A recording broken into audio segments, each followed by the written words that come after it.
আজকে আমি দেখবো সারাদিন জোম্যাটোর ফুড ডেলিভারি করে আমি কত টাকা ইনকাম করতে পারি। আর দিন শেষে ইনকাম দেখে তোমরা তো পুরো অবাক হয়ে যাবে। প্রথমে জোম্যাটোতে অ্যাক্টিভ হতে দিনের প্রথম অর্ডার চলে এসেছিল, তাই লাইফের প্রথম অর্ডারটা পিক আপ করে জোম্যাটোর ব্যাগের ভিতরে ভরে নিলাম। আর প্রথম অর্ডারটা কাস্টমারকে ডেলিভারি করতেই 24 টাকা পেয়ে গেলাম। তারপর মেন রোডে আসতেই 2 নম্বর অর্ডারও চলে এসেছিল, তাই জলদি করে 2 নম্বর অর্ডারটা পিক আপ করে তৌসিফ ভাইয়ের বাইকে বসে যাচ্ছিলাম ডেলিভারি করতে।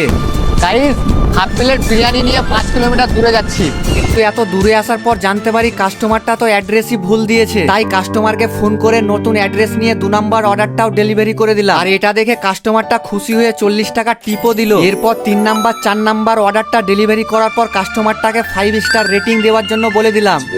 এভাবে অর্ডার ডেলিভারি করতে করতে দিন শেষে আমাদের ইনকাম হয়েছিল। ভাই, আজকে আমরা সারাদিন জোম্যাটোতে ফুড ডেলিভারি করে কত টাকা ইনকাম করলাম? আজকে আমরা করলাম 790 টাকা। 790 টাকা। শেয়ার করো ওই বন্ধুগুলোকে যারা জোম্যাটোতে কাজ করতে ভয় করে।